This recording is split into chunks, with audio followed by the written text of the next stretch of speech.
Se me olvidó algo súper importante para aquellas personas que tienen trastorno alimenticio, por ejemplo, pacientes bulímicas o anoréxicas, tampoco sería recomendable el ayuno intermitente, ¿verdad? Esos son pacientes que, en el caso de la bulimia, son pacientes que tienen atracones. Entonces tengo el riesgo que la paciente en el periodo, en la ventana en que sí puede comer, coma muy en exceso. Entonces son pacientes que, al igual que las otras personas que estábamos, los otros pacientes, las otras condiciones, sí tienen que estar supervisados si quisieran hacerlo. Ya. Por este trastorno en la conducta. En principio no sería la finalidad de que se pusiesen a hacer esto. Primero armonizar el desajuste que tienen y después pasar al ayuno intermitente. Exacto. Con esta dieta del ayuno intermitente, por ejemplo, para la tercera edad, que nosotros nos preocupamos mucho, evitar la sarcopenia, que es la pérdida de la masa muscular. ¿Se pierde masa muscular? Es una pregunta súper linda, a mí me encanta. ¿Qué es lo que se ha demostrado? Hay estudios publicados recién el año pasado que han demostrado que grupos de pacientes con dietas hipocalóricas, en las cuales yo bajo, ¿cierto?, la cantidad de calorías al día, ¿ya?, en comparación con grupos de pacientes con este tipo de alimentación de ayuno intermitente, en la cual yo no estoy bajando la cantidad diaria total de calorías. Simplemente estoy alternando estos periodos de comer y no comer. En los pacientes en que tú haces dietas hipocalóricas, efectivamente hay una pequeña pérdida de masa muscular. ¿Ya? Eso es así.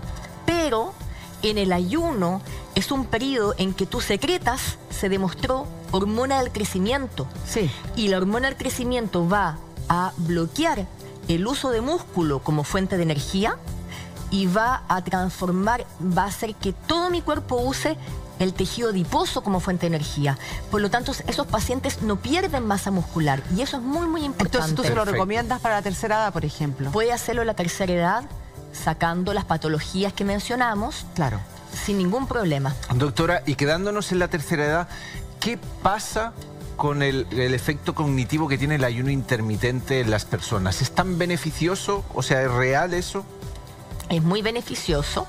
Fíjense que la primera semana de marzo de este año hubo una charla muy interesante de una bióloga chilena que es muy reconocida a nivel mundial, que es la doctora Soledad Matus, y ella mostró los estudios donde se demuestra en enfermedades como Alzheimer, como Parkinson principalmente, cómo los pacientes, más que con ayuno intermitente, sino que además cuando suprimes absolutamente los hidratos de carbono, esos pacientes mejoran su función cerebral.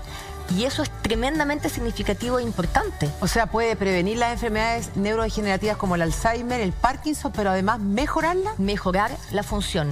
Y eso tiene que ver con algo que se demostró, que es que todas las células de nuestro cuerpo, y esto fue lo lindo en los 2 millones de años de evolución, nosotros podemos usar dos combustibles de energía, ¿ya? Claro, nosotros somos bencineros y podemos usar diésel.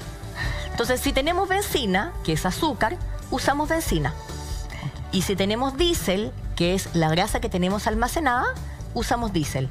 Y nuestras células tienen la capacidad de, todas nuestras células, de tener este switch entre usar una fuente de energía o usar la otra. Lo que se demostró en pacientes con Parkinson es que una de las alteraciones a nivel de las neuronas es que pierden la capacidad de captar azúcar. Y eso va haciendo también que las células se vayan muriendo, vayan en el fondo perdiendo función. Pero mantienen 100% la capacidad de usar grasa como fuente de energía. Y eso es lo que permitió demostrar que los pacientes en todas las pruebas clínicas, sobre todo con Parkinson, mejoraron, ¿cierto?, su conducta clínica solamente haciendo este cambio de alimentación, alternando ayuno, pero sobre todo con sacar azúcares y forzando a mi organismo a usar mi grasa como fuente de energía. A mí me gustaría reiterar y corroborar lo que usted está diciendo porque... una gran noticia. O sea, con el tema del uso del empleo del aceite de coco lo hemos demostrado enormemente.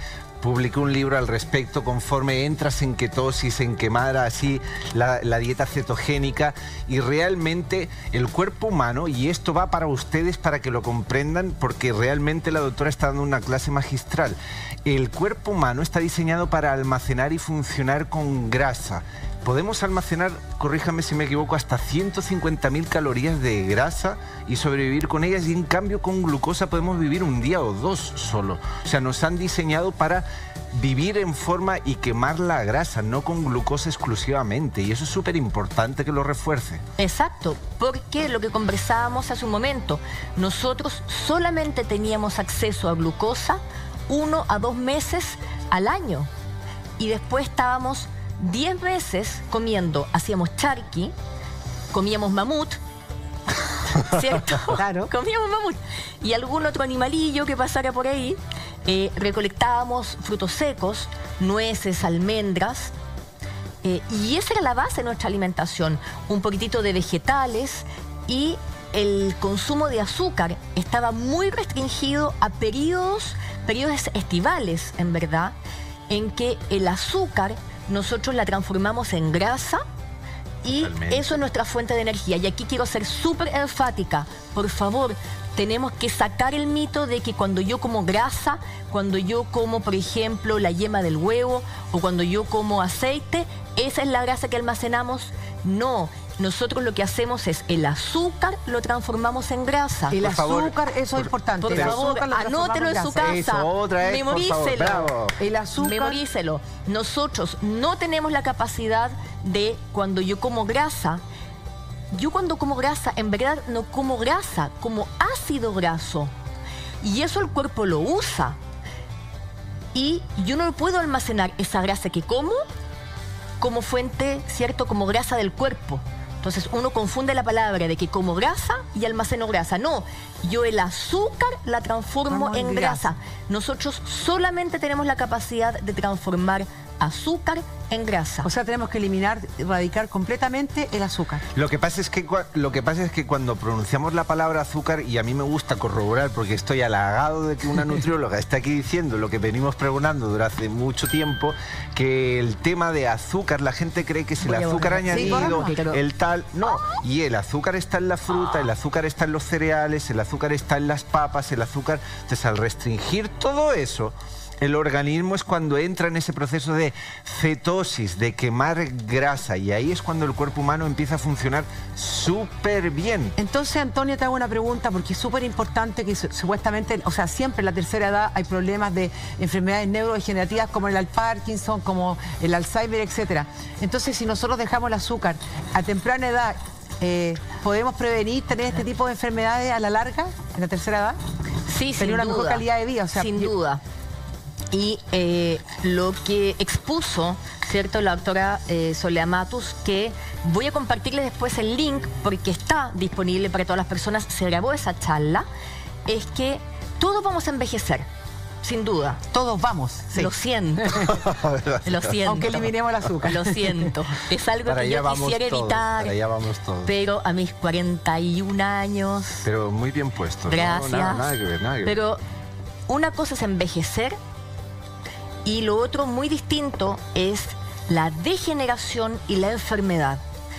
Yo Así es. voy a envejecer, pero no tengo por qué enfermarme. Eso es lo importante, sin enfermedad. Y ese punto es tremendamente importante. Hoy día la expectativa de vida aumentó a 83 años en promedio en Chile. Todos nos vamos a morir. Pero aquí hay un punto importante, es mi calidad de vida. ¿Cómo voy a llegar yo eventualmente a esa edad? Ahí está. ¿Voy a llegar con diabetes? ¿Voy a llegar con hipertensión? ¿Voy a tener un accidente vascular y voy a quedar con una hemiplegia y voy a quedar en silla de ruedas? ¿Voy a hacer un Alzheimer? ¿Voy a hacer un Parkinson? ¿Voy a hacer un cáncer? Entonces, esas son las cosas que hoy día tenemos que tener muy presente. Eso se puede minimizar. Probablemente no evitar un 100% en toda la población. Pero disminuir por lo las genético. probabilidades. Pero de todas maneras minimizar. Y entonces nosotros, si queremos invertir en salud, y aquí voy a pasar un aviso, si queremos invertir en salud, lo que tenemos que hacer es desde pequeños aprender a comer y enseñarle a nuestros niños que el azúcar es el problema y no comer grasa. Mire,